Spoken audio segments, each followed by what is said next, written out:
நெருக்கமானவர்களையும் அன்புக்குரியவர்களையும் பொம்மைகளாக பார்க்க வேண்டுமா? ஒரே ஒரு போட்டோ போதும். 3dselfie.com 7900060026. Holidays-nale adu namma GT Holidays da. GT Holidays, South India's #1 travel brand. You know you are special when you're with GT Holidays. Karur gang முழுவதுமாக ஒழிக்கப்பட்டு விட்டது. கூடுதல் தகவலை சொல்கிறேன். கரூர் கேங்கின் கோவை மண்டல தலைவராக செயல்பட்டு வந்திருந்த திரு ஈஸ்வரமூர்த்தி சோதனைகள் என்று தொடங்கியது அன்று முதல் இன்று வரை தலைமறைவாக சுற்றி கொண்டிருக்கிறார். அவர் அப்ஸ்காண்ட். இதோட அண்ணன் நல்லதுக்கு சொல்றேன், இதோட போயிடணும். திருப்பி அண்ணன் உள்ள வந்து டாஸ்மாக் எல்லாம் எடுக்கலாம்னு நினைச்சாருன்னா நிரந்தரமா ஜெயில இருப்பார். எச்சரிக்கை மாதிரி சொல்றீங்களா? எச்சரிக்கையா தான் சொல்றேன். திருந்தட்டும் ஒருத்தர் இல்ல, அவர் திருந்த மாட்டார். ஆட்சிகள் மாறினாலும் காட்சிகள் மாறுவதில்லை என்பது போல அமைச்சர் தான் மாறி இருக்கிறார். டாஸ்மாகில் இருந்த அதே பெருச்சாளிகள் அதே இடத்தில் தின்று கொழுத்து கொண்டிருக்கின்றன என்பதில் மாறுபட்ட கருத்தில்லை. அதில் முக்கியமான பெருச்சாளி ராமதுரை முருகன். பஞ்சாப், ஆந்திர பிரதேஷ், கேரளா இன்னும் சில மாநிலங்களில் இருக்கக்கூடிய மென்பொருள் ஒரு மதுபான ஆலையில் மது உற்பத்தி ஆவது முதல் என் கைக்கு அது வந்து சேர்றது வரைக்கும் ட்ராக் பண்றாங்க. அவ்வளோ தூரம் உற்பத்தி ஆறு இடத்துல இருந்தா எஸ் மேன். மேல QR கோட் இருக்குல்ல, அதை ஸ்கேன் பண்ண உடனே இந்த ஃபேக்டரியில இந்த பேட்ச்ல இது வந்திருக்குன்றது வரணும்.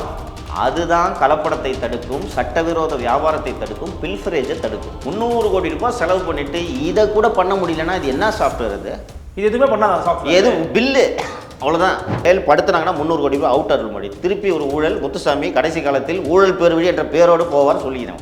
மேடம் பெண்டிங் ப்ரொபோசல்ஸ்னு கொடுக்குறாங்க. ஜெயலலிதா அதை வாங்கி இஷ்யூ ஆர்டர்ஸ் இவ்வளோதான். என்ன நார்மலாக வேறு யாராவது இப்போ ஒரு ஸ்டாலின் இருக்காருன்னு வச்சுக்கோங்களேன், இதே மாதிரி ப்ரொபோசல் மாதிரி இது விஷயம் சார் இதெல்லாம் பண்ண முடியாது சார். உதயச்சந்திரன் முடிவு எடுத்துருவார். ஏங்க 2 வருஷமாக லைசன்ஸ் இல்லாமல் பார் நடந்துட்டு இருக்குது, ஊருக்கே தெரியும், எல்லாருக்கும் தெரியும். அமைதியாக தானே இருக்குது இந்த கவர்மெண்ட்டு. இப்போ கூட்டு போட்டுமா பார் கட்டுமா? நடுவில் மூடி வச்சிருந்தாங்களே, ஒரு வாரம் மூடி வச்சிருந்தாங்கல்ல. ஜாயின்ட் டாஸ்க் ஃபோர்ஸ்லாம் அமைச்சாங்கன்னு சொன்னாங்கல்ல. ரெவென்யூ, ப்ரொஹிபிஷன் அண்ட் லோக்கல் போலீஸ்ன்ட்டு அமைச்சாங்கன்ட்டு சொன்னாங்கல்ல. எல்லாம் தந்தாங்க. மயிலாப்பூரில் 2 கடைகள், அருகருகே 2 கடைகள். அதில் ஒரு கடையில் த்ரைவிங் சேல்ஸு, பிச்சுன்னு போ சேல்ஸு. இந்த அதிக வியாபாரமாகுதில்ல ஒரு கடை, அந்த கடையோட பாரை முடிட்டாங்க. இந்த பெரிய கடை வியாபாரி என்ன பண்ணுறாரு, அந்த கடையோட பாரை இப்போ யூஸ் பண்ணிட்டு இருக்காங்க. உங்களுக்கு ஒரு விஷயம் சொல்கிறேன், அதிர்ச்சியாக இருக்கும் உங்களுக்கு. அங்கே ஒரு நாளைக்கு சேல்ஸ் எவ்வளோ சொல்லுங்கள்? ஒரு நாளைக்கு 1 லட்சம் 2 லட்சம் எடுக்கலாம். 30 லட்ச ரூபா ஒரு நாளைக்கு. அதற்கு பதிலாக மாதந்தோறும் ஒரு தொகையை டாஸ்மாக் அதிகாரி வாங்கி கொண்டிருக்கிறார். District manager. எஸ். பேர் வேணுமா சொல்லுங்க. கற்பகவல்லி. அந்த அம்மாவுக்கு அந்த கடையிலேருந்து மாமூல் மட்டும் 5 லட்ச ரூபா போகுது. மாமூல் 5 லட்ச ரூபான்னா அரசுக்கு எவ்வளோ வரணும்? இப்போ 96ல் கட்டின வீடு அன்னைக்கு கலைஞர் ஆட்சியில், 96 கலைஞர் ஆட்சியில் கட்டினதுனால இப்போ வரைக்கும் இருக்குது. இவர் இப்போ கட்டினா 24 தேர்தலுக்கு தாக்குதான். இது உண்மையிலப்பா. ஏனென்றால் இது திராவிட மாடல் கட்டடம்னு சொல்லுவாங்க. நான் இந்த நேர்காணல் வாயிலாக சொல்கிறேன், டாஸ்மாக் கடையில் 10 ரூபா கேட்டால் கொடுக்காதீங்க. 10 ரூபா கேட்டாங்கன்னா கொடுக்காதீங்க. 10 ரூபா வேணும்னு கேட்குற ஆளோட ஃபோட்டோவை எடுங்க, இல்லை கடை நம்பர் சொல்லுங்கள். இந்த கடையில் நான் இந்த சரக்கு வாங்க போனேன், 10 ரூபா கேட்குறான்னு சொல்லிட்டு சிஎம் செல்லுக்கு மெயில் அனுப்பி. அந்த ஒரு கடையில் ஏங்க அந்த மாதிரி டிஸ்ட்ரிக்ட் மேனேஜருங்க ஒரு கடையில் 5 லட்ச ரூபா, மற்ற கடைங்கள்ல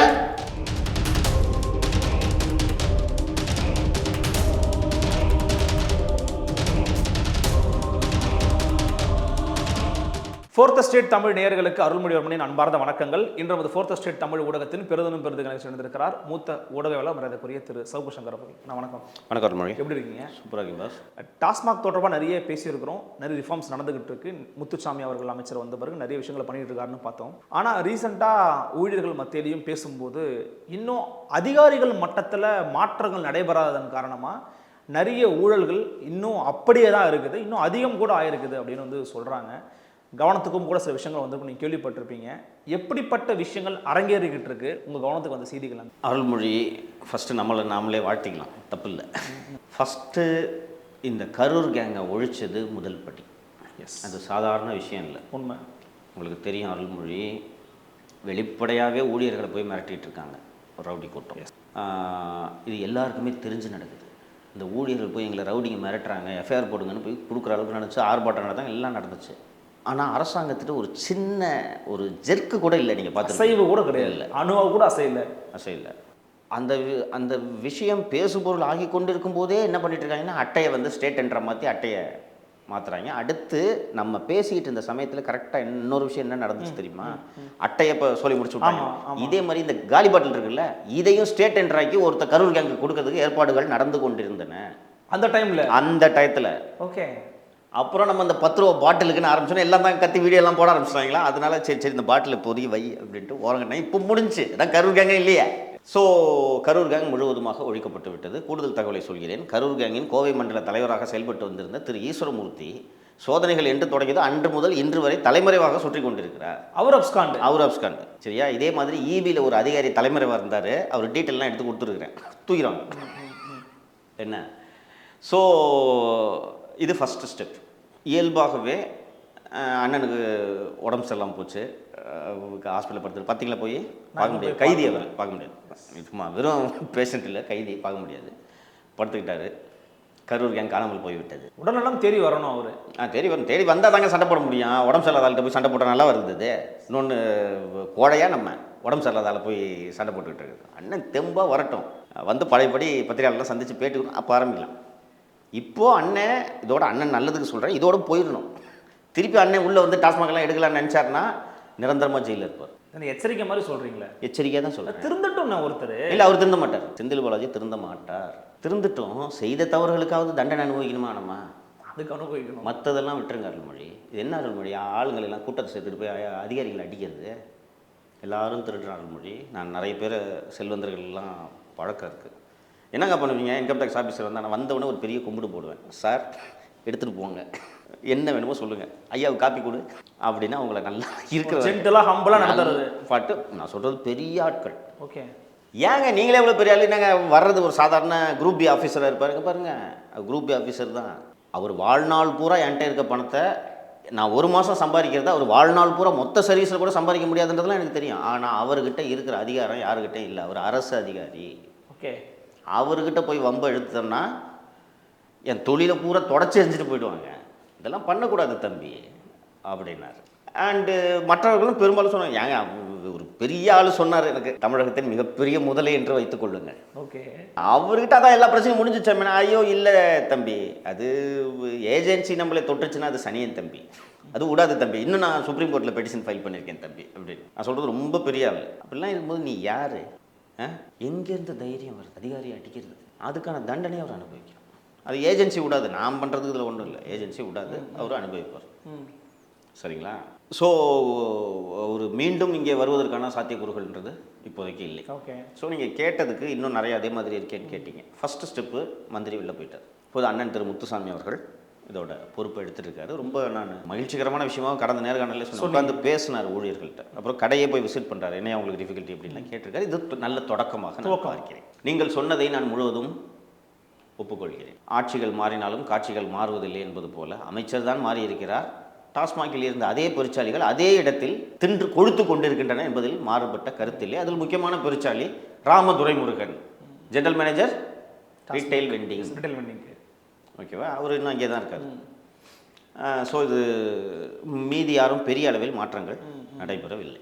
அரசு இயந்திரத்தில் ஒரு விஷயம் நடக்கிறதுக்கு இட் ஆல்வேஸ் டேக்ஸ் டைம். ஏன்னா ஒரு நபர் முத்துசாமியாக முடிவெடுக்கிறாரு, புரியுது, வேறு யாராவது முடிவெடுப்பார்கள், கொஞ்சம் கொஞ்சமாக நடக்கும். இன்னொன்று, இப்போ இந்த ராமதுரைமுருகனை ட்ரான்ஸ்ஃபர் பண்ணிட்டாங்கன்னு வச்சுக்கோங்க, அந்த இடத்துக்கு யாரை போடுறதுன்ற கொஸ்டின் வருது இல்லை. 10 பேருக்கு எவ்வளோ நிற்பான்? இன்னும் நிற்பான். சம்பாதிக்கணும் ஒரு 10 பேர் நிற்பான். இல்லை நம்ம போய் அதை சீர்திருத்தலான்ட்டு ஒரு 4 பேர் நிற்பான். இதில் சரியான ஆளை தேர்ந்தெடுத்து நியமனம் செய்ய வேண்டியது ஆட்சியாளர்கள் கடமை. Take some time. இன்னொன்று, ஆட்சியாளர்கள் யார் சரியான ஆளுன்றதே தெரியாது. அது யாருன்றதை சொல்கிறதுக்கு உளவுத்துறை சொல்லியிருக்கணும். இதில் யார் நல்லவர் யார் காசு வாங்க மாட்டார்னு சொல்லியிருக்கணும். உளவுத்துறை லட்சணத்தை தான் நான் சொல்லிட்டேன். ஸோ இவர்களுக்கு யார் நல்ல அதிகாரி என்பதை தெரிவதற்கே சிறிது காலம் பிடிக்கும். பட் முயற்சிகள் நடைபெற்று கொண்டிருக்கின்றன வரைக்கும் நான் உங்களுக்கு சொல்கிறேன். ஓகே, கொஞ்சம் கொஞ்சமாக டாஸ்மாக் சீர்திருத்தப்படும். இந்த பாருங்கள், ஒரு விஷயத்த சொல்லிடுறேன். டாஸ்மாகை என்னோட பர்சனல் அஜெண்டாவாக நான் எடுத்துகிட்டு இருக்கேன். நான் இதை எப்படி பார்க்குறேன்னா, எல்லாரும் எப்படி பார்ப்பீங்கன்னா, குடியார போயிலுங்க அவங்களுக்கு போய் என்ன அப்படின்ட்டு பார்ப்பாங்க. நான் அப்படி பார்க்கல. அவன்கிட்ட வாங்கி நீங்கள் கவர்மெண்ட் நடத்துறீங்க, அவனை மரியாதையாக நடத்துங்க. இதில் நான் உறுதியாக இருக்கேன். ஓகேங்களா? நீ அவன் குடிக்கிறான், அழிஞ்சு போகிறான், அது அவன் இஷ்டம். ஆனால் நீ தான் விற்கிற இல்லையா? உண்மைதான், அரசு தான் விற்கிது, நீ தான் விற்கிற. இப்போது ஒரு ரோட்டு கடையில் போட்டு பட்டுப்புடவை விற்றா வாங்குவோமா? வாங்க மாட்டோம். அதற்காகத்தான் கோஆப்டெக்ஸ் என்ற நிறுவனத்தை உருவாக்கி ஷோரூம்லாம் போட்டு டிசைனாக எல்லாம் போட்டு விளம்பரங்கள் கொடுத்து இத்தனை சதவீத தள்ளுபடிலாம் போட்டு ஒரு ஷோரூம் அழகாக எழும்பூரில் தெளியாடி வள்ளிமை போல் ஒரு ஷோரூமை வச்சு புடவை வாங்குறவனை நீங்கள் கூப்பிடுறீங்க. சாராயம் வாங்க வர்றவனை மட்டும் நீங்கள் போய் ஏன் புழு போல பார்க்குறீர்கள்? ஒன்று, உலகத்தில் எங்கேயாவது விற்பனை செய்பவர் நான் சொல்கிற பொருளை வாங்குன்றது கேள்விப்பட்டிருக்கீங்களா? இல்லை. போவோம், எனக்கு இந்த பேஸ்ட் இருக்கான்னு கேட்போம். இல்லை சார் இதான் சார் தேவையில்லை, நான் வேறு கடையில் வாங்கிக்கிறேன்னு போவோம். ஆமாம். இங்கே என்ன நடக்குது? இவங்க விரும்புறது எதுவுமே இல்லை, எதுவுமே கிடைக்கிறது இல்லை. ஆனால் இந்த இது இருக்கானே, இதாக இருக்குது, போ, இதான் நல்மணிக்கு அவன்கிட்ட வாங்கி கவர்மெண்ட் நடத்துறீங்கள, வருஷத்துக்கு 50,000 கோடி ரூபாய் அவன்கிட்ட வாங்குறீங்களா, அவனை மரியாதை நடத்துங்கன்றேன் நான். அண்ட் டிரான்ஸ்பரண்ட்டாக ப்ரொக்யூர்மெண்ட்லேருந்து எல்லாமே டிரான்ஸ்பரண்ட்டாக நடக்கணுன்றது என்னோட விருப்பம். நான் இதை இறுதி வரை நான் இதை சரி செய்வதற்கான எல்லா முயற்சிகளையும் நான் செய்வேன். இப்போது அண்ணன் செந்தில் பாலாஜி ஏற்கனவே ஒரு கணினிமயமாக்குவதற்கான ஒரு டெண்டரை இறுதி செய்துவிட்டு போய்விட்டார். ஓகேங்களா? பில்லு கொடுக்கறதுக்கு இறுதி செய்துவிட்டு போய்விட்டார். இது சரியான மென்பொருள் அல்ல. ஏன் பில்லு கொடுக்குறது ஈஸி தானே, அது நல்ல விஷயம் தானே. பஞ்சாப், ஆந்திர பிரதேஷ், கேரளா இன்னும் சில மாநிலங்களில் இருக்கக்கூடிய மென்பொருள் ஒரு மதுபான ஆலையில் மது உற்பத்தி ஆவது முதல் என் கைக்கு அது வந்து சேர்றது வரைக்கும் ட்ராக் பண்ணுறாங்க. அவ்வளோ தூரம் உற்பத்தி யார் இடத்துல இருந்தா? எஸ் மேன் இது ஒன்றும் பெரிய கஷ்டமே கிடையாது அருள்மொழி. ஓகே, மேலே QR கோட் இருக்குல்ல, அதை ஸ்கேன் பண்ண உடனே இந்த ஃபேக்டரியில் இந்த பேட்சில் இது வந்திருக்குன்றது வரணும். ஓகே, இது பண்ணியிருக்காங்களா மற்ற மாநிலத்தில்? அதுதான் கலப்படத்தை தடுக்கும், சட்டவிரோத வியாபாரத்தை தடுக்கும், பில்ஃபரேஜை தடுக்கும். நடுவில் யாரும் திருடிட்டு போக முடியாது. எந்த அளவுக்கு பண்ணுறாங்கன்னா அந்த லாரியோட GPS எல்லாம் ட்ராக் பண்ணுறாங்க. அங்கே மற்ற மாநிலங்களில் இருக்கக்கூடிய சாஃப்ட்வேர் குடவுன்லேருந்து வந்து நடுவில் எங்கேயாவது நிறுத்தி சரக்கு இறக்கக்கூடாதுல்ல, இதெல்லாம் ட்ராக் பண்ணுறாங்க. 5 நிமிஷத்துக்கு எக்ஸ்ட்ரா ஒரு இடத்துல வண்டி நின்றுச்சுன்னா கூப்பிட்டு கேட்பாங்க, என்ன பாஸ் ஏன் இவ்வளோ நேரம் நிற்கிறேன், அதுவும் காட்டுக்குள்ள என்ன டிராஃபிக் ஜாமியா அங்கே நிறுத்துற அப்படின்னு கேட்க முடியும். 300 கோடி ரூபாய் செலவு பண்ணிட்டு இதை கூட பண்ண முடியலன்னா இது என்ன சாஃப்ட்வேர்? இது எதுவுமே பண்ணாத சாஃப்ட்வேர், எது பில்லு அவ்வளோதான். ஒவ்வொரு கடைக்கும் பில். ஏங்க நான் தான் அந்த டெண்டரை பார்த்தேன், அதில் என்ன போட்டிருக்காங்க, ஒரு மென்பொருள்னா ஆட்டோமேஷனுக்கான மென்பொருள் தான் அதில் பண்ணணும். ரீஜனல் மேனேஜர் ஆஃபீஸ்க்கு டெஸ்க்டாப்பு பிரிண்டர் வாங்குறதெல்லாம் சாஃப்ட்வேர் டெண்டர்லேயே சேர்ப்பீங்க. ஹோட்டலுக்கு ஏதோ பில்லு போடுற விஷயம் கிட்டத்தட்ட அதுதான் இப்போ வர்றது. இன்னொன்று, இந்த டாஸ்மாக் கடைகளை பார்த்துருப்பீங்க, சாயங்கால நேரத்தில் அங்கே நடக்கிற வியாபாரத்தில் பில்லு தட்டிட்டு இருக்க முடியுமா? ஸோ இன்னொன்று, அது குப்பைக்கு தான் போகும். ஏற்கனவே ஒரு பில்லு வாங்கி அது குப்பையில் இருக்குது, நீங்கள் விசாரிங்க. ஏற்கனவே ஒரு சில ஆண்டுகளுக்கு முன்னால் இது மாதிரி பில்லிங் மிஷின் ஒன்று வாங்கி குப்பையில் போட்டாங்க. யார் அடிச்சுட்டு போனாங்களோ தெரில இந்த துட்டை. ஸோ 300 கோடி ரூபாய் மக்கள் வரிப்பணம் செலவு செய்யும் போது இந்த மாதிரி எண்டு டு எண்டு, இப்போவும் இவங்க சொல்கிறது எண்டு டு எண்டு ட்ராக்கிங்கிறாங்க, ஆனால் எதையுமே ட்ராக் பண்ணாது. சிம்பிளாக சொல்கிறேன், மேலே ஹோலோகிராம் ஒட்டுறாங்கல்ல பாட்டில் மேலே, அந்த ஹோலோகிராம் ஒட்டுற நிறுவனம் இந்த சாஃப்ட்வேருக்குள்ளே வராதுன்னா என்ன கணக்குது? சாஃப்ட்வேர் அதான் நான் சொல்கிற. பஞ்சாப்லாம் அந்த ஹோலோகிராம் நிறுவனமும் வந்துடும், எந்த ஸ்டிக்கர் எங்கே போகுதுன்றது வரைக்கும் ட்ராக் பண்ணலாம். இது மாதிரி இந்த சாஃப்ட்வேரை மாற்றணும் திரு முத்துசாமி செய்வார் என்ற நம்பிக்கை எனக்கு இருக்கிறது. இல்லைன்னா வேறு யாராவது தலையிட்டு இதை செய்யணும். அந்த டெண்டர் அவார்டடு செயல்படுத்தக்கூடாது, சேம் டெண்டர் செயல்படுத்தக்கூடாது. செயல்படுத்தினாங்கன்னா 300 கோடி ரூபாய் அவுட் அருள்மொழி. திருப்பி ஒரு ஊழல், முத்துசாமி கடைசி காலத்தில் ஊழல் பெருவழி என்ற பேரோடு போவார் சொல்லிக்கிறேன். நமக்கு வேண்டியதில்லை, தண்ட செலவு. குப்பைக்கு போவோம் அந்த 300 கோடி ரூபாய் சொல்லிட்டேன். நம்ம என்ன வேணும்ன்றத சாஃப்ட்வேர் கேட்டோம்னா அவங்க அதற்கு தகுந்த மாதிரி சாஃப்ட்வேர் செய்யறதுக்கு இன்னைக்கு டெக்னாலஜி வளர்ந்துருச்சு, பேர் இருக்காங்க. சிம்பிளா சொல்றேன், பஞ்சாப்ல பண்ணிருக்காங்க. இன்னைக்கு டெண்டர் போட்டுறீங்க, பஞ்சாப்ல பண்ண வேண்டிய நீங்க வந்து பார்ட்டிசிபேட் பண்ண டெண்டர்ல, இல்லைன்னா லிமிடெட் டெண்டர் அந்த மாடல் இங்க கொடுங்க.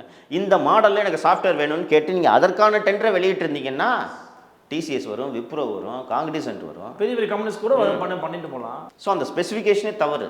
ஓகே, சின்ன பணம் இல்லைங்க 300 கோடி ரூபான்றது வரி பணம்.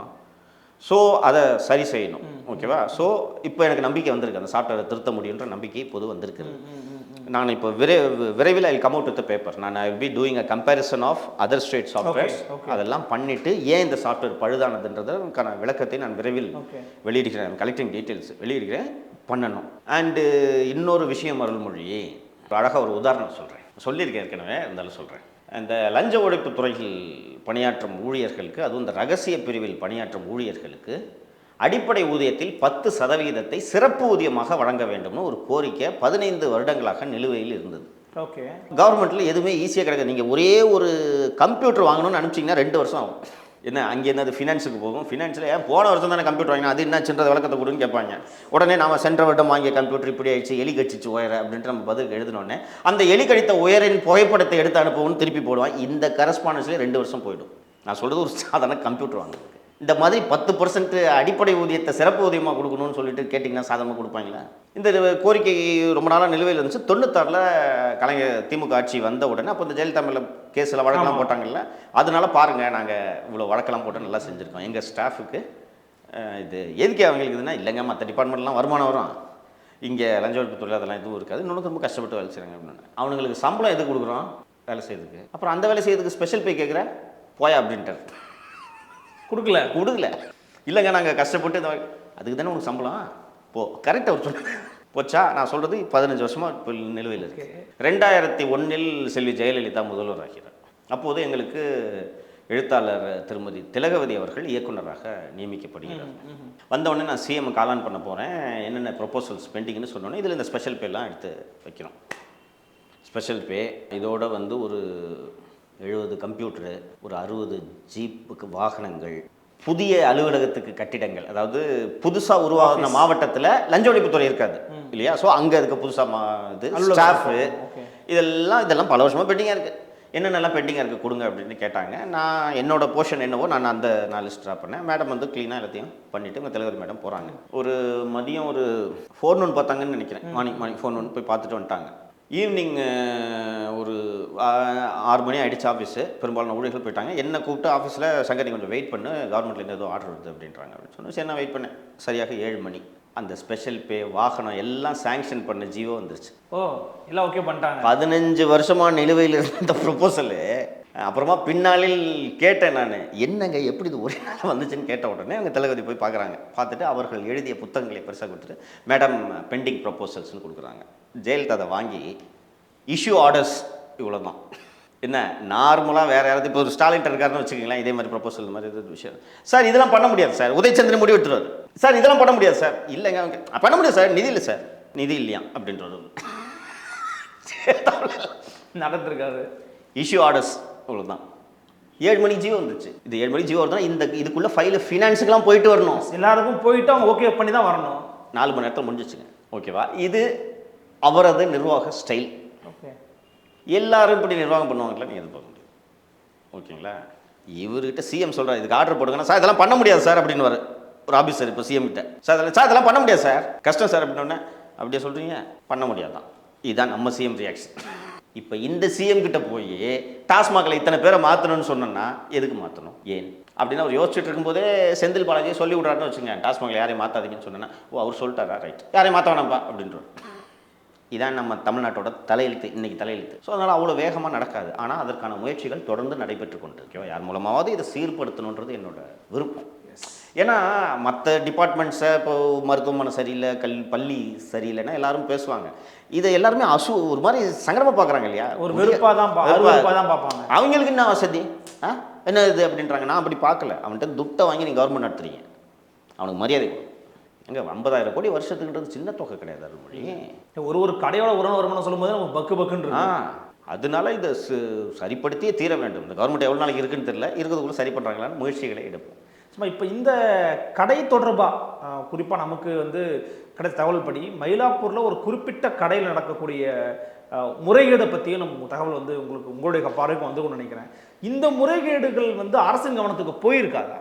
லுக் அருள்மொழி என்ன ப்ராப்ளம்? அதெல்லாம் போயிருக்கோம், ரொம்ப ஈஸி. இதெல்லாம் ஒன்றும் பெரிய கம்ப சூத்திரம் இதை கண்டுபிடிக்கும். அதுக்கு தான் அதிகாரிகள் சரியாக இருந்தால் இது சரியாக நடக்கும். இப்போ ஒரு நல்ல அதிகாரியை டாஸ்மாக்கு போடுறீங்க, போட்டுட்டு அவரோட டாஸ்க்கை வந்து வருவாயை ஏற்றணும்னு சொல்லிட்டீங்கன்னு வச்சுக்கோங்களேன். அவர் முதல் வேலை என்ன செய்வார், எங்கெங்கெல்லாம் லீக்கேஜ் இருக்குது இதெல்லாம் அடைப்பார். அப்புறம் அரசுக்கு வருவாயை ஈட்டக்கூடிய வழிவகைகளை கண்டறிந்து வருவாயை ஈட்டும் வேலைகளை செய்வார். இப்போது இருக்கும் அதிகாரிகள் அவன் எவ்வளோ சம்பாதிக்கிறான், 5 லட்ச ரூபா, எனக்கு 3 ரூபா கொடுத்துட்டு அவனை 2 ரூபா எடுத்துகிட்டு போக சொல்லு. இப்படி தான் எல்லா அதிகாரியும் இருக்காங்க. அமைச்சர் அப்படி தானே இருந்தார் இவ்வளோ நாள். அண்டு வந்து 2 வருடமாக இந்த ஒழுங்கீனங்கள் நிலை பெற்று விட்டனன்றதை நீங்கள் புரிஞ்சுக்கணும். ஓகே, இந்த ஒழுங்கினம் நிலை பெற்று விட்டது. ஏடிஎம்கே ஆட்சியில் பாருக்கு லைசன்ஸ் கொடுப்பாங்க, எவனொருத்தன் கட்சிக்காரன் தான் எடுப்பான், எவனொருத்தன் எடுக்கிறான், அதில் டிடி வரும், இது பாட்டுக்கு ஓடிட்டு இருந்துச்சு. ஏங்க 2 வருஷமாக லைசன்ஸ் இல்லாமல் பார் நடந்துட்டு இருக்குது, ஊருக்கே தெரியும், எல்லாருக்கும் தெரியும், அமைதியாக தானே இருக்குது இந்த கவர்மெண்ட்டு. இப்போ கூட்டு போட்டுமா, பார் கட்டுமா? நடுவில் மூடி வச்சுருந்தாங்களே, ஒரு வாரம் மூடி வச்சுருந்தாங்கல்ல, ஜாயின்ட் டாஸ்க் ஃபோர்ஸ்லாம் அமைச்சாங்கன்னு சொன்னாங்கல்ல, ரெவென்யூ ப்ரொஹிபிஷன் அண்ட் லோக்கல் போலீஸ்ன்ட்டு அமைச்சாங்கன்ட்டு சொன்னாங்கல்ல, எல்லாம் திறந்தேன். நான் சொல்கிறேன், இது திறக்கிறது கூட பரவாயில்லன்றேன். சட்டவிரோத பார் என்ன காரணம்னா ரோட்டில் குடிச்சிட்டு இருந்தாங்க அருள்மொழி, பார்த்தீங்களா நீங்கள்? பார்த்தோம். போய் இப்போ அதுவும் சிட்டியில் சென்னை மாதிரி நகரத்துலலாம் பெண்கள்லாம் நடந்து போயிட்டாங்க, அங்கே உட்காந்து ஊற்றி குடிச்சிட்டு இருப்பாங்க. ஸோ இது நடந்துட்டு போட்டோம். ஆனால் இதில் நாங்கள் வருத்தப்படக்கூடிய விஷயம் வருவாய் இழப்பு ஏற்படுதில்லை. என்ன நடந்தது, எக்ஸாக்டாக நடந்தது எது? மயிலாப்பூர் அதை சொல்கிறேன். மயிலாப்பூரில் 2 கடைகள், அருகருகே 2 கடைகள் பக்கத்தில். அதில் ஒரு கடையில் த்ரைவிங் சேல்ஸு, பிச்சுன்னு போகும் சேல்ஸு. அதுக்கு பக்கத்தில் இருக்க இன்னொரு கடையில் அது சவளப்புள்ள சின்ன கடை, வியாபாரம் பெருசாக ஆகாது. ஓகே, இந்த சட்டவிரோத பார் 2 கடைக்கும் தானே இயங்கிட்டு இருந்துச்சு. ஓகேவா? இந்த சட்டவிரோத பார்கள்லாம் மூடணும்னு சொன்னோன்னே என்ன பண்ணுறாங்க, இந்த அதிக வியாபாரம் ஆகுதில்ல ஒரு கடை, அந்த கடையோட பாரை மூடிட்டாங்க. இந்த ஒரு சின்ன கடை ஒன்று இருக்குல்ல, வியாபாரம் ஆகாத கடை, அந்த கடையில் பார் இருக்குது. இந்த பெரிய கடை வியாபாரி என்ன பண்ணுறாரு, அந்த கடையோட பாரை இப்போ யூஸ் பண்ணிட்டு இருக்காரு. உங்களுக்கு ஒரு விஷயம் சொல்கிறேன், அதிர்ச்சியாக இருக்கும் உங்களுக்கு. அங்கே ஒரு நாளைக்கு சேல்ஸ் எவ்வளோ சொல்லுங்கள்? இப்போ நல்ல த்ரைவிங்காக போயிட்டு இருக்க இடத்துல சொல்லுங்கள். அந்த கடை இந்த அதிகமாக விற்கும்னு சொன்னாங்க, அந்த கடையில் சேல்ஸ் ரஃபாக பாரில் ஒரு நாளைக்கு சேல் சொல்லுங்கள். ஒரு நாளைக்கு 1 லட்சம் 2 லட்சம் எடுக்கலாம் வாய்ப்பு இருக்கு. 30 லட்ச ரூபா ஒரு நாளைக்கு ஒரு நாளைக்கு பார் வரணும் 30 லட்சம் ரூபா வருது. இது நீங்கள் வியக்காதீங்க அருள்மொழி, சாதாரணமாக கிடைக்கும். ஏரியா பொறுத்து, அதனால அப்படியா? ஏரியா பொறுத்து தட் இஸ் ட்ரூ. ஏரியா பொறுத்து. இன்னொன்று, மது பிரியர்கள் என்ன விரும்புவாங்க? மது அருந்தும்போது சுவையான உணவு வேண்டும், ஸ்பேஸ் வேண்டும். ஸோ கொஞ்சம் ஸ்பேஸு பெருசாக இருந்து ஃப்ரீயாக உட்காந்து சாப்பிட்லாம், ஃபுட்டு நல்லாயிருக்கும் அப்படின்னு சொன்னோன்னா எல்லாரும் போவாங்க. நீங்கள் பார்த்தீங்கன்னாலே அண்ணா நகரில் சில கடைகள்லாம் இருக்குங்க, பார்த்தீங்கன்னா வாசலில் வண்டி நிற்கும், பக்கத்து கடையில் பார்த்தீங்கன்னா யாருமே இருக்க மாட்டாங்க. ஸோ இது மாதிரி இருக்கும். அந்த சேல்ஸ் வந்து இந்த அமௌண்ட்டெல்லாம் ஈஸியாக ஏன் அடைய முடியும்னு சொல்கிறேன்னா, அங்கே தண்ணி இதெல்லாம் எவ்வளோக்கு விற்கிறாங்க? ஓகே, இந்த 500 ml தண்ணி பாட்டில் எவ்வளோண்ணே? 10 ரூபாயா? 20 ரூபா. அது உள்ள ஒரு முட்டை ஆம்லெட் எவ்வளோ? வெளியில் ஹோட்டலில் முட்டை ஆம்லெட் எவ்வளோ? 15 ரூபா. 15 ரூபா. 30 ரூபா ஆம்லெட். இப்போ கணக்கு போடுங்க, 30 லட்ச ரூபா சாத்தியம் இல்லையா? சாத்தியம்தான். ஆனால் நீங்கள் குறைவான விலைக்கடையை மூடிட்டாங்க. இருங்க, வரேன் அதுக்கு. அதில் என்ன வருவாய் இழப்பு எப்படி அது ஆக்சுவலி நடக்குது? வருவாய் இழப்பு எப்படின்னு கேட்குறீங்களா? நீங்கள் இப்போ 30 லட்ச ரூபா வியாபாரம்னு சொன்னேன். அப்போ 30 லட்ச ரூபா வியாபாரம்னா ஒரு மாதத்துக்கு குறைஞ்சது 15 20 லட்ச ரூபா டிடி கட்டணும். ஓகே, பார் நடத்துவதற்கான கட்டணமாக அரசுக்கு 10 லட்சம் ஒரு எப்படி மினிமம் கட்டணும். நான் சொல்றது ஒரு நாளைக்கு 30 லட்சம் கணக்கு போட்டுங்க, 30 நாளைக்கு கணக்கு போட்டுங்க. ஸோ வரும், அது கட்டணும் இல்லைங்களா? ஸோ என்ன பண்ணுறாங்கன்னா, அந்த குறைவாக வியாபாரம் நடக்கும் கடையுடைய பாரை அதிக வியாபாரம் நடக்கும் கடையின் உரிமையாளர் பயன்படுத்திக் கொள்கிறார். ஓகே, ஃபர்ஸ்ட் உனக்கே பார் இல்லை, அங்கேயும் பார் இல்லை, அந்த பாரை இவர் போய் பயன்படுத்திக்கிறார். ஒரு நாளைக்கு நான் சொன்னேன் 30 லட்ச ரூபா வருமானம் வருது. இது அரசாங்கம் வந்து நீ பாரா நடத்திக்க, எனக்கு டிடிஏ கட்டுன்னு சொல்லி இப்போ கூட போய் உனக்கு டெம்பரரி லைசன்ஸ் தரேன், நான் அதை திருப்பி அடிச்சுக்கிட்டு இருக்கேன். ஒரு அமைச்சர் வந்து டெம்பரரி லைசன்ஸ்லாம் கொடுக்க முடியாதுன்ட்டார். ஒரு பார் நடத்துகிற ஒருத்தர் போய் என்ன மந்திரி பார்த்துட்டு இருந்தீங்களா, என்ன சொல்கிறேன் நானே, இந்த வசூல்ராஜா எம்பிபிஎஸ்ல இருக்கிற மாதிரி கட்டிப்பிடி வைத்தியம் தானே பண்ணுறாரு இவர் அப்படின்னாரு அந்த பாரோட. என்னன்னா எல்லாத்தையும் நான் செஞ்சு தரேன், கவலைப்படாதீன்னு கையை கொடுத்து போயிட்டாங்கன்னு அனுப்பிச்சு விட்டாருன்னு. டெம்பரரி லைசன்ஸ் தானே நாங்கள் கேட்டோம். ஏன்னா அப்போ அந்த வெளியில் குடிச்சிட்டு இருந்தாங்களா, அந்த நேரத்தில் நான் சொன்னேன் டெம்பரரி லைசன்ஸை வாங்கி நிறைய பேர் அதை முன்மொழிஞ்சாங்க, அமைச்சர்கிட்ட வாங்குங்க அப்படின்னு சொல்லிட்டு சொன்னேன். அவர் என்ன ரீசன் தெரியல, இல்லை டெம்பரரி லைசன்ஸ் கிடையாது. இதுக்கு என்னென்ன கதை சொல்கிறீங்கன்னா கேஸ் கோர்ட்டில் வருது. சரி, இப்போ டெம்பரரி லைசன்ஸ் அவனுக்கு கொடுத்தீங்கன்னா தினந்தோறும் வருமானம் வரும்ல அரசாங்கத்துக்கு, அதை ஏன் வேஸ்ட் பண்ணுறீங்க? இப்போ 30 லட்ச ரூபா வியாபாரம் ஆகுதுன்னு சொன்னேன், 10 பைசா கட்டுறதில்ல அவன், தெரியுமா? காசு கட்டுறதில்ல, 10 பைசா கட்டுறதில்ல. அதான் இல்லீகல் பாருங்க. அப்புறம் அது வந்தாலும் எது காசு கட்ட போறாரு? அதற்கு பதிலாக மாதந்தோறும் ஒரு தொகையை டாஸ்மாக் அதிகாரி வாங்கி கொண்டிருக்கிறார். District manager. எஸ், பேர் வேணுமா சொல்லுங்கன்னா நல்லா. Karpagavalli, DRO, deputy collector. அவங்க துணை ஆட்சியர் தான் கேள்விப்பட்டேன். துணை ஆட்சியர், டெபுட்டி கலெக்டர்ல தான் டிஎம் போடுறாங்க. அந்த கற்பகவல்லி தான் இந்த மயிலாப்பூர் கடைக்கு ஒரு நாளைக்கு 30 லட்ச ரூபா வியாபாரம்னா அமௌண்ட்டை யோசிச்சு பாருங்க. இன்னொரு விஷயத்த சொல்றேன், அந்த அம்மாவுக்கு அந்த கடையில இருந்து மாமூல் மட்டும் 5 லட்ச ரூபா போகுது. மாமூல் 5 லட்ச ரூபாய்னா அரசுக்கு எவ்வளவு வரணும்? இது அமைச்சருக்கோ முதல்வருக்கோ தெரியுமானா இதெல்லாம் தெரியாது. பட் இதையெல்லாம் தெரிந்த அரசின் கவனத்திற்கு கொண்டு செல்ல வேண்டிய வேலை டாஸ்மாக் அதிகாரிகளுடையது. அந்த அதிகாரியை மாதம் 5 லட்ச ரூபா மாமூல் வாங்கிட்டு இருக்காங்கன்ற எப்படி சொல்லுவாங்க? இப்போ கடைசி வரைக்கும் அதிக மட்டத்துக்கே போகாது, மேல் மட்டத்துக்கே போகாது. இல்லை, எப்படி மேல் மட்டத்துக்கு போகும்?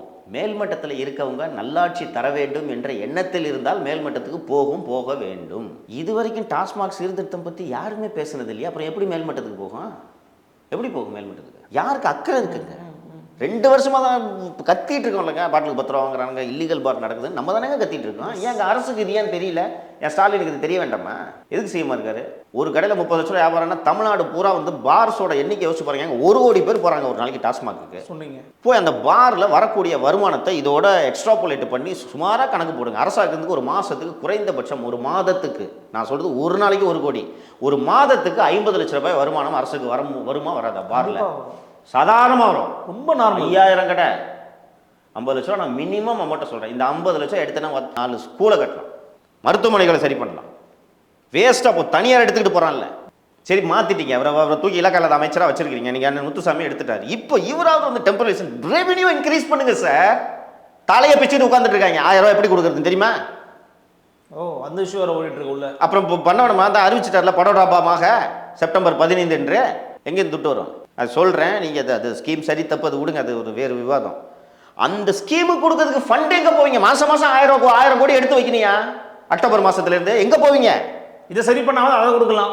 இது பண்ணி இது மாதிரி வர ரெவென்யூ. நான் என்ன சொல்கிறேன், இந்த மாதிரி அரசாங்கத்துக்கு வர இன்னும் பல்வேறு நலத்திட்டங்களை நீங்கள் செயல்படுத்தலாம். இன்று காலை டைம்ஸ் ஆஃப் இந்தியாவில் நல்ல ஒரு கட்டுரை வந்தது. அப்போ தான் நினச்சிக்கிட்டேன், மாமன்னன் படம் எடுத்து சாதியெல்லாம் ஒழிக்கணும்னு சொல்கிறாரு. 25 வருடங்களுக்கு முன்னால் கலைஞர் உருவாக்கிய சமத்துவபுரங்கள் நலிவடைந்த நிலையில் சிதிலமடைந்து இருக்கின்றன. சார், நீங்கள் பார்க்குறீங்களே இந்த பெரியார் நினைவு சமத்துவபுரம், அந்த போர்டை தவிர இங்கே எதுவுமே நல்லா இல்லைன்றாங்க அந்த வசிக்கும் மக்கள். அந்த சமத்துவபுரத்துக்கு உள்ளேயும் அரசு தலித்துகள் ஒதுக்கப்படுகிறார்கள்ன்ற குற்றச்சாட்டு வருது. நீங்கள் டைம்ஸ் ஆஃப் இந்தியா கட்டுரையில் என்னன்னா அதில் ஒரு அது நீண்ட நாளாக இருக்கிற குற்றச்சாட்டு தான். என்ன சொல்கிறாங்கன்னா, ரோட்டுக்கு மேலே வந்து உயர் சாதியினருக்கு வீடு, தலித்துகளுக்கு அந்த சமத்துவ குடியிருப்புலேயே தலித்துகளுக்கு அந்த மலை பக்கத்தில் வீடு, அங்கே பாம்பு பள்ளிலாம் வருது அப்படிலாம் சொல்கிறாங்க. இதை சரி பண்ணுறது எப்படி இருக்கும்? இப்போ இன்றைக்கி நான் ஃப்ராங்காக சொல்கிறேன், கவர்மெண்ட்டு திணறுது ஃபண்ட்ஸ் இல்லாமல். சரிங்களா? ஃபண்ட்ஸ் நெருக்கடியாக இருக்குது. இப்போ நான் சொல்கிறது மாதிரி இந்த வருவாய் எது பண்ணிங்கன்னா, இந்த ஃபண்ட்ஸை எடுத்து அனைத்து சமத்துவபுரங்களையும் புதுப்பிப்பது பண்ண முடியுமா?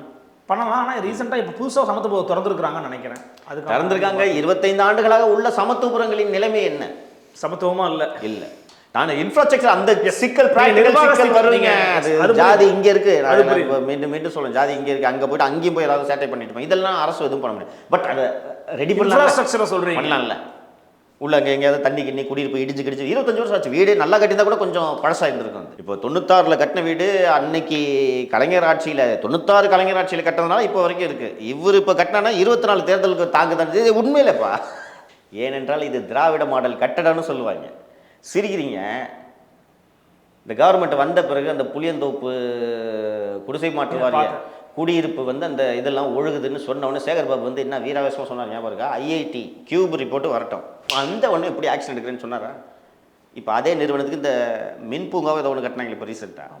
அது கட்டினது இந்த பிஎஸ்டி தான் தெரியும். அவங்க தான் பிஎஸ்டி தானே பேர். போதுமா? அப்போ தாங்குமா? ஸோ படிப்படியாக நடக்கும் முயற்சி. எனக்கு இது இந்த கரூர் கேங்கை ஒழிச்சதே பெரிய சந்தோஷங்க எனக்கு. நான் உங்கள் நேர்காணல் தான் பல முறை சொல்லியிருக்கேன். ஒரு அரசு ஊழியரை ரவுடி பயிலுங்க போய் மிரட்டுறது எங்கேயுமே நடக்காது. ஃபஸ்ட்டு ஃபேஸ் முடிஞ்சிச்சு. இன்னொன்று இந்த நேர்காணல் வாயிலாக நான் இன்னொன்னையும் சொல்லிக்கொள்ள விரும்புகிறேன். கரூர் கேங் இருந்தாலும் இல்லைனாலும் அந்த பாட்டிலுக்கு வாங்குற 10 ரூபாயில் 5 ரூபாய் எம்ப்ளாயிஸ் தான் எடுத்துக்கிட்டு இருந்தாங்க. நான் உண்மை பாவம் அப்படின்றதுனால சொல்லலை. 5 ரூபா அவங்களுக்கு வரும். 5 ரூபா தான் கரூர் கேங்கு போகும். இந்த 5 ரூபாயா அங்கே இந்த கடையில் வேலை பார்க்கும் ஊழியர்கள், மேற்பார்வையாளர், மாவட்ட மேலாளர், மண்டல மேலாளர் வரைக்கும், சீனியர் ரீஜனல் மேனேஜர் வரைக்கும் அந்த அமௌண்ட்டு போய்கிட்டு இருந்துச்சு. இன்றைக்கி கரூர் கேங் இல்லை. ஆனால் பல இடங்களில் இன்னும் பாட்டிலுக்கு மேல் 10 ரூபாய் வாங்கி கொண்டு இருக்கிறார்கள். இன்றைக்கி பெட்ரோல் பங்கு போட போனேன். ஆனால் இன்னும் மாறல. நான் அந்த பக்கத்து ஒயின் ஷாப்பில் கூட 10 ரூபா எக்ஸ்ட்ரா கேட்குறாங்க அப்படின்னாங்க. நான் சொன்னேன், கரூர் கேங் இருந்த வரைக்கும் கதை வேறு. இப்போ 10 ரூபா கேட்டால் கொடுக்க முடியாது, உன் மேலே கம்ப்ளைண்ட் பண்ணுவேன், இதை பாரு நம்பர்னு சொல்லுங்கள், 10 ரூபா வாங்க மாட்டான்ட்டு. ஸோ இது எம்ப்ளாயீஸும் உடனடியாக திருந்த மாட்டார்கள். கஸ்டமர்ஸு நான் இந்த நேர்காணல் வாயிலாக சொல்கிறேன், டாஸ்மாக் கடையில் 10 ரூபா கேட்டால் கொடுக்காதீங்க. 10 ரூபா கேட்டாங்கன்னா கொடுக்காதீங்க. 10 ரூபா வேணும்னு கேட்குற ஆளோட ஃபோட்டோவை எடுங்க, இல்லை கடை நம்பர் சொல்லுங்கள். இந்த கடையில் நான் இந்த சரக்கு வாங்க போனேன், 10 ரூபா கேட்குறாருன்னு சொல்லிட்டு சிஎம்சிலுக்கு மெயில் அனுப்புங்க, இல்லை ட்விட்டரில் டேக் பண்ணால் போதும். ட்விட்டரில் டேக் பண்ணுங்க, ஏதாவது பண்ணுங்க. ஓகேவா? அது திருத்தி தான் ஆகணும். ஊழியர்களுக்கு ஊதியம் குறைவுன்றதை நான் ஒப்புக்கொள்கிறேன். அதுக்கு நீங்கள் அமைச்சரை பார்த்து ஊதிய உயர்வு கேளுங்க, அதுதான் முறை. டாஸ்மாக்ன்றது ஒரு சின்ன டிபார்ட்மெண்ட்டு, 4000 கடை தானே. 4000 கடைக்குன்னா என்ன 10-15,000 ஊழியர்கள், அந்த சேல்ஸ் பர்சன்ஸ் அவங்க மட்டும். அதை அவங்களுக்கு பே இன்க்ரீஸ் பண்ணுறதுக்கு ஏதாவது பேசுவோம். ஓகேவா? நான் 50,000 கோடி நான் வருமானம் தரேன், எனக்கு ஏன் இவ்வளோ கம்மியாக சம்பளம் தரது? நியாயமான கோரிக்கை. இதை பேசுவோம். அதை விட்டுட்டு நீங்கள் 10 ரூபா வாங்குறது, 5 ரூபா வாங்குறது, இந்த வேலையை ஊழியர்கள் நிறுத்த வேண்டும். பொதுமக்களும் கஸ்டமர்ஸும் போய் யார் வாங்குறீங்களோ, பியர் வாங்குறீங்க, 10 ரூபா எக்ஸ்ட்ரா கொடுக்க முடியாது, அவன் மேலே கம்ப்ளைண்ட் பண்ண வேண்டும் சொல்லுங்கன்ற. 10 ரூபா தர முடியாதுன்னு பொதுமக்கள் தான் இனிஷியேட்டிவ் எடுக்கணும். நீங்களாக போய் கொடுக்கறது. நம்ம இப்போ ஒரு உணவு விடுதிக்கு போனோம்னா, இல்லை வந்து ஒரு வாட்ச்மேனை பார்த்தோன்னா டிப்ஸ் கொடுக்குறது, இது நீங்களாக தர்றதுன்றது வேறு. இல்லை 10 ரூபா எக்ஸ்ட்ரா தான் வேணும்னு கேட்டான், கூலிங் சார்ஜா பீருக்கு விற்கிறது. நீ கூலிங்காக தானே விற்கணும், கூலிங் சார்ஜா கரெக்டானே. ஸோ பொதுமக்கள் வந்து இதில் நாங்கள் கொடுக்க முடியாதுன்னு சொல்லிட்டு நிறுத்த வேண்டும். அவங்க நான் கொடுக்க முடியாதுன்னு சொல்லிட்டு ஆர்கியூ பண்ணுங்க. நீங்கள் இதில் நீங்கள் சொல்லும்போதுன்னா, இப்போது நீங்கள் இந்த மாதிரி நெருக்கடி ஒன்று இருக்குன்னு சொல்கிறீங்க. ஆனால் இப்போ கற்பகவள்ளி போன்றவர்கள் பற்றிய புகார்கள் வரும்போது உங்களுக்கும் செய்திகள் வந்திருக்கும். இவங்கெல்லாம் வந்து டிரான்ஸ்ஃபர் ஆர்டர்ஸே சில பேருக்கு போட்டோம், ஆனாலும் இன்னும் அவங்க போகாமல் இருக்காங்க. இந்த கற்பகவள்ளி அந்த கதை தான், இவங்களுக்கு அதே கதை. இவர்களும் டிரான்ஸ்ஃபர் மாறுதல் உத்தரவு வந்து ஒரு மாதத்துக்கு மேல் அவர் இன்னும் அதே பணியில் கடைசி நாள் வரைக்கும் வசூல் பண்ணணும்னு உட்கார்ந்துருக்கிறார் என்று கேள்விப்படுகிறேன். இப்போது சமீபத்தில் ஒரு டிரான்ஸ்போர்ட் பற்றி ஒரு கட்டுரை எழுதியிருந்தேன், நீங்கள் பார்த்துருப்பீங்கன்னு நினைக்கிறேன்.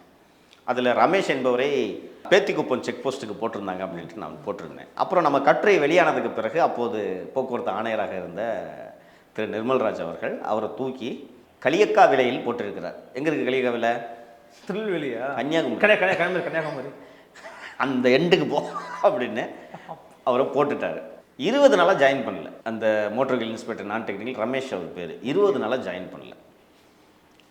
20 நாள் ஜாயின் பண்ணலன்னொடனே சொல்கிறாங்க, நான் நீங்கள் போய் ஏதோ சொல்லிட்டீங்க, எல்லாம் மாறிடுச்சுன்னு சொன்னீங்க. பாருங்கள், அந்த ரமேஷ் தான் எல்லாத்தையும் பண்ணது, இன்னும் ட்ரான்ஸ்ஃபரே ஆகலை. அவர் சொல்லிட்டு இருக்காரான், இன்னும் கொஞ்ச நாள் நான் திருப்பி வந்துடுவேன், அமைச்சரே என்னை கூப்பிட்டு நீ இங்கே ஜாயின் பண்ணாதுன்னு சொன்னாரான்ட்டு அவர் எல்லாத்தையும் சொல்லிட்டு இருக்காருங்க அப்படின்னு.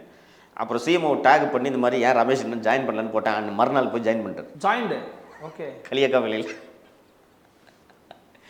ஸோ இது மாதிரி தான் நடக்கணுன்றேன். இப்போ நம்ம பண்ணுறது அரசை சுட்டி காட்டணும், நெறிப்படுத்தணும் தான் நம்ம பண்ணுறோம். தாழ்த்தி பேசணுன்றது என்னோட நோக்கம் இல்லை. பாருங்க இந்த மாதிரி ஒன்று இருக்குது, இது உங்கள் கவனத்துக்கு வரல, உங்கள் கவனத்துக்கு கொண்டு வரேன்னு சொன்ன உடனே இப்போ சிஎம் டேக் பண்ணேன். சிஎம் யாராவது என்ன அதை ஜாயின் பண்ணல அப்படின்னு கேட்டு பண்ணிவிடுவாங்க. உங்களால் எல்லாமே தெரியாது, தெரிஞ்சிருக்கணும்னு நான் விருப்பப்படுறேன். இதுக்கு முன்னாடி இந்த அரசுகள் எப்படி செயல்பட்டுச்சு? இப்போ ட்ரான்ஸ்ஃபர் ஆர்டர் போட்டு இந்த அம்மா 1.5 மாசமா ஜாயின் பண்ணாமல் இருக்குன்னா ஏன் நம்மளை கேட்குறதுன்ற திமிரு தானே. மாதம் இவ்வளோ மாமூல் வாங்குறாங்கன்ற யாராவது சொல்கிறீங்க? அந்த ஒரு கடையில் ஏங்க அந்த டிஸ்ட்ரிக்ட் மேனேஜருங்க ஒரு கடையில் 5 லட்சம் ரூபா, மற்ற கடைகளில் எவ்வளோ பேர் கட்டட உரிமையாளர் வேறு, வாடகைக்கு விடுபவர் வேறுன்ற கதையெல்லாம் நம்ம பேசியிருக்கோம் ஏற்கனவே. அங்கெல்லாம் மாமூல் வாங்க மாட்டாங்கன்னு என்ன நிச்சயம்? இப்படி ஒரு அதிகாரி சம்பாரிச்சிட்டு இருக்காங்க, வேடிக்கை பார்த்துட்டு இருக்காங்க. சஸ்பெண்ட் பண்ணுங்க இந்த மாவெல்லாம், இல்லைன்னா இவங்களையும் கலியக்கா வேலைக்கு அனுப்புங்க. மெட்ராஸில் இருந்தால கலியக்கா வேலை டாஸ்மாக் போய் பார்த்துக்கன்னு அனுப்பி விட்ருங்க.